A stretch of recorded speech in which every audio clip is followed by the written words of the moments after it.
Race is not the problem. The problem is a lack of education.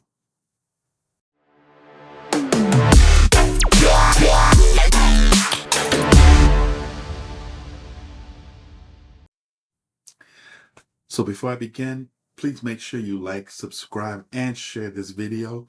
It would help me out a lot as when it comes to trying to build a huge following. But I took you guys' advice. Thank you very much. So yes, my audio was all jacked up in my first video. So I was trying to figure out what the heck's going on. And I figured it out, and it was really simple. I can't even believe I didn't see this, but I fixed it, so I think the audio should be good. If not, please let me know so that I can address it immediately. But I really think the audio is fixed. So wanted to talk about a few things. Well, let me change that. I did want to talk about Joe Biden and his cognitive decline and how the media played us. I mean, played us, the media and the Biden administration. I don't even think Biden was even running the country, and the auto pen was just signing everything, and that's why we had a jacked up country for 4 years. But I wanted to talk about that, and I also wanted to talk about RG3 and Ryan Clark. Now, that's a little drama that I wanted to talk about, but I'm going to talk about those in another video. Today, I'm just going to talk about the excitement I had for doing my first video and the usual ignorant ones that have to jump on and call me names because I'm not speaking their language. I was called coon and other things and cooning around, and it's to be expected. That's how they are. They never want to listen to you. They never want to talk about, like, hey, this is the way I see it, and then I can tell them the way I see it, and then we can have true debate. Instead, they go off in a tangent and want to call you names. These are the ones that fall for the race hustlers BS. And I do kind of feel sorry for them because they really are followers. They're not free thinkers. And that's the messed up part. So, you know, I, I, I pity them really because they're not really helping society. They're really helping to destroy it. So moving forward, I wanted to talk a little bit about myself and how I got to this stage. So I was born and raised in New York City, Harlem. I was lucky to have both of my parents. But even with having both of my parents, I still followed a different path. I was able to get jobs. I graduated from high school, was very respectful to others, except women as I got older. I didn't, I guess, follow that mother father thing. I started dating and fooling around with a lot of women. And yeah, it didn't take me into the right path. Did a lot of shady things, and I blame it all on a lack of education because I did graduate from high school, like I said, yes. However, I really didn't know about life. I really didn't have the tools necessary to help me. I had my parents, but they really did, and trust me, they did their best. I just thought, I was following others. I liked that they lived this great lifestyle, even though they were drug dealers and whatever. I had liked that lifestyle, so I followed it. I wanted to follow that lifestyle. I wanted that fast money, driving cars, looking fancy, having the girls love you because you look important. When in reality, I was looking like a damn fool. And I did all them things, Now I got all these kids, child support, and it's crazy. And that's another topic I'll talk about, child support reform, but that's gonna be in another video. But like I said, I did the most, and I ended up homeless in the streets of Arizona. Funny. And I got a second chance at life. I never forget it. I interviewed for for a major airline. I'm not going to say the name on here, but I interviewed for a major airline. And after I did the interview, you go back home. I was still in Arizona at the time, and I was still doing my little shady stuff. And after everything happened, I ended up homeless with nothing. I mean, I think maybe I might have a nickel to my name. And I was trying to figure out what am I going to do with my life. And I never forget, I'm on a park bench. The police come, they pick me up. They said I couldn't stay there. And I was like, where am I going to go? I got nowhere to go. And they took me to the police station. And then this lady came and she helped me. She put me into this shelter. And so I'm sitting in this shelter and, I'm saying to myself, like, really, and the homeless people that was in the shelter they were really nice and they were really helping me out. So not every homeless person is bad, but that's something that another thing that we really have to have true discussions about it is this homeless, the increase in the homeless rate. It's out of control, and we have to really do something about this.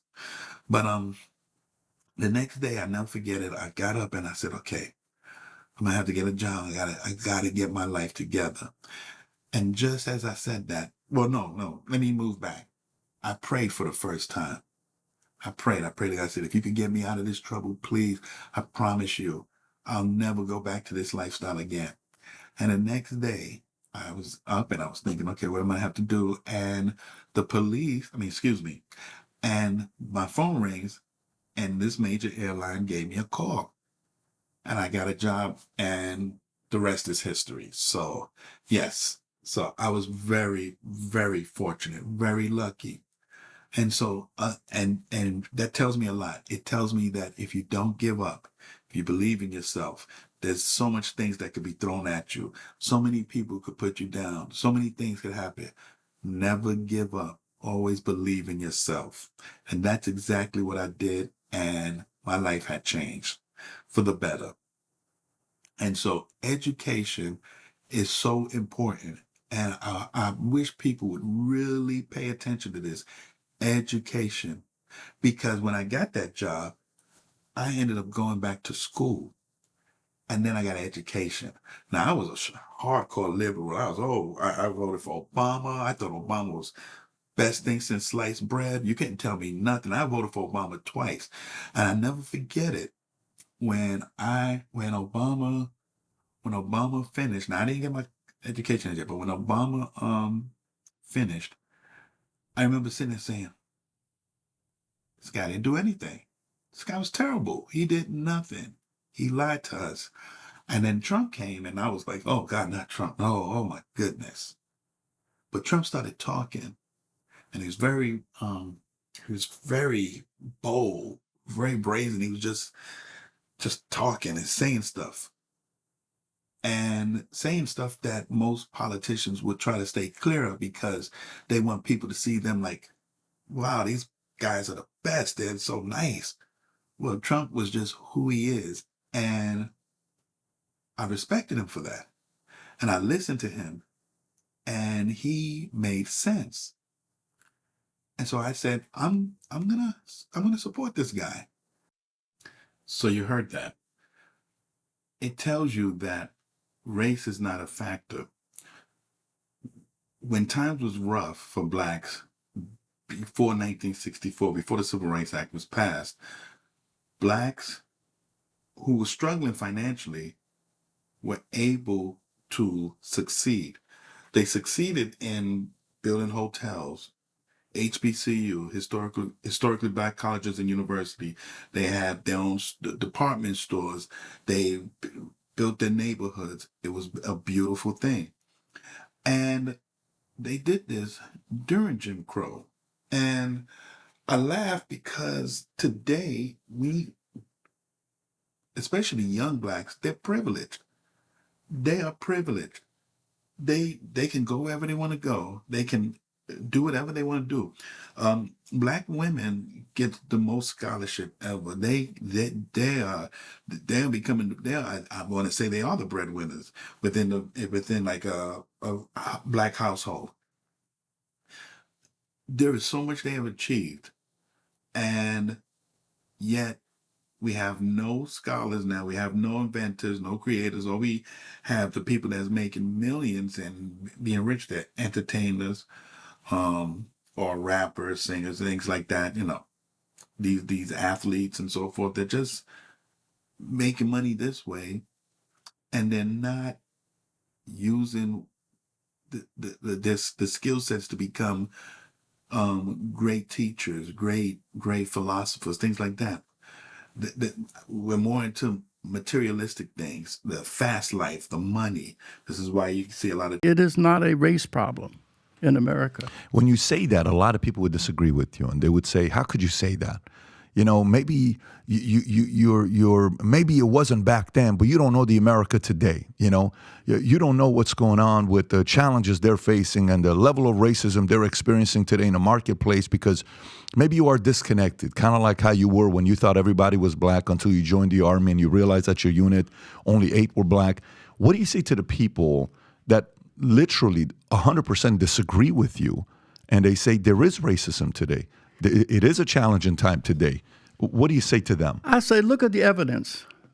Look at the evidence. You know, a lot of people are like the farmer that came to the creek when it was like coming, it was 3 feet high and moving at about 20 miles an hour, and he forced the mule in and they were swept down the creek.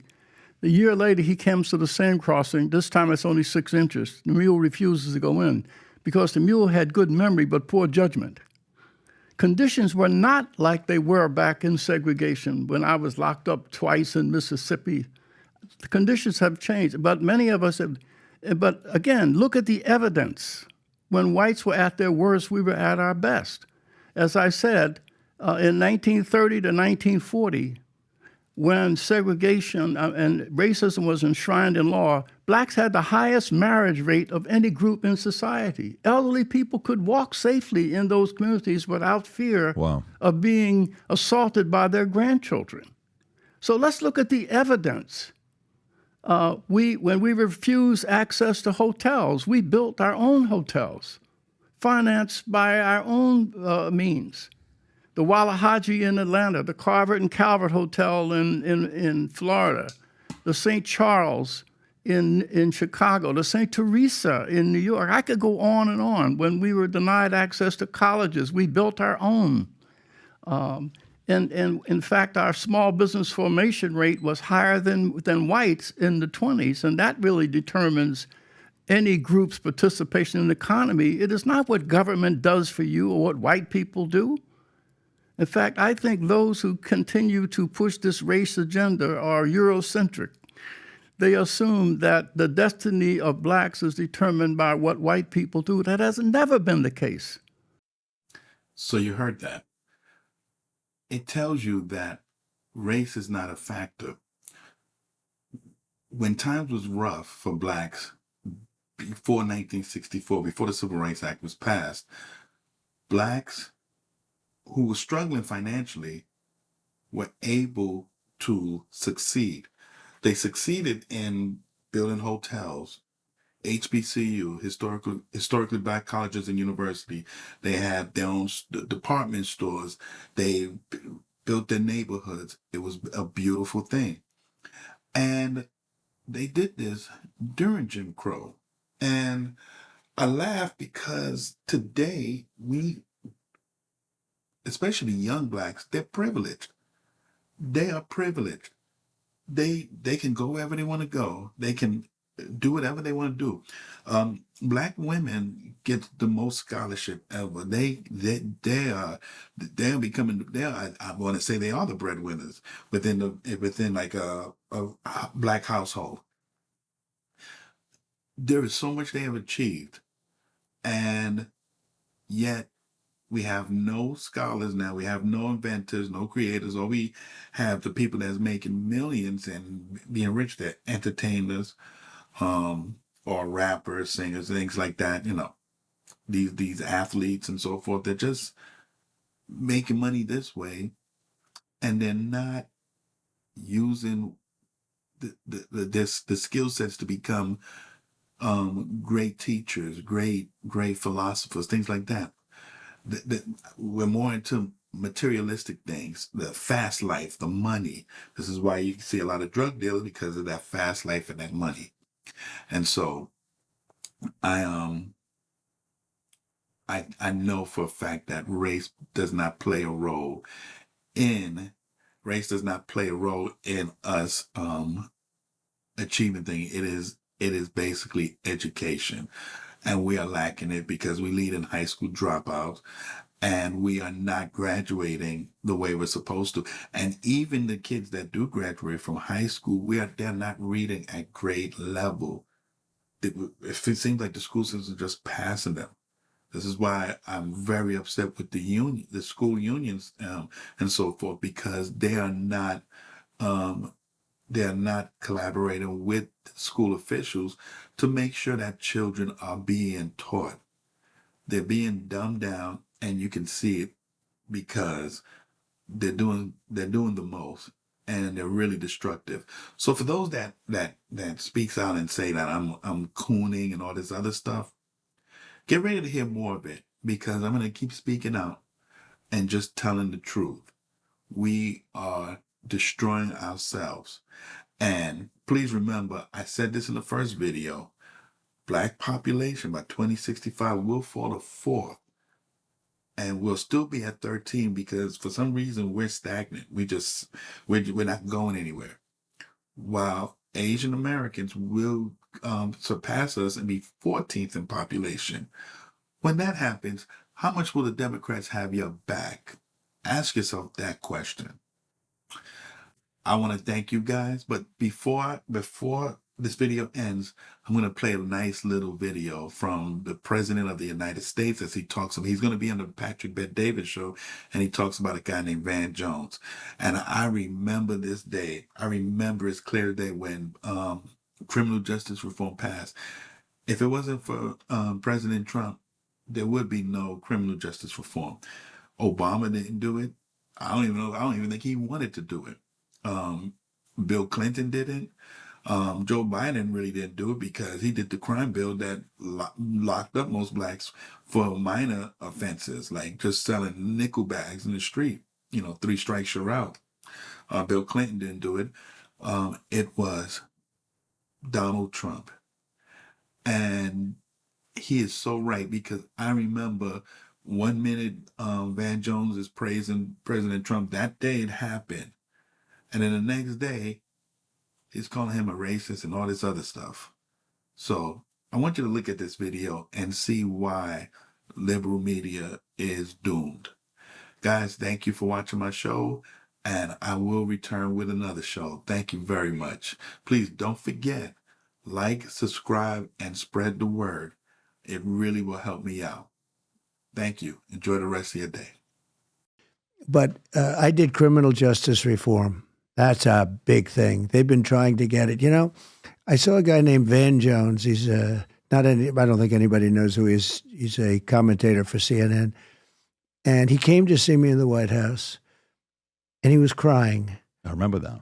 He was crying because I bring these things up because it's a lack of, I don't know, there's something about loyalty. You help somebody with something.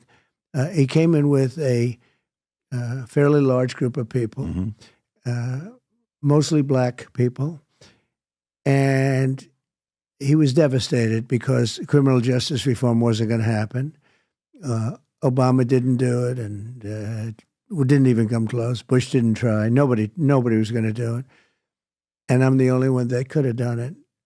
And he was with a group of people that they were begging to do it. They were 5 votes short. And they had to be conservative votes because there was nobody else left, right? And I guess you needed the 61 or 60-something, maybe 66, but 61 is a hard vote. And he made a plea to me, Van Jones, total sleazebag. He made a plea to me to help him and help this group of people. And they explained how for years they've been trying to get it, and they've been unable to get it. And I said, well, let's take a look at it. And I studied it for a little while and spoke to them. And I said, you know what, I'm going to help you. It's going to help the black people in particular. And I'm going to get it for you guys. And I called up 5 very conservative senators.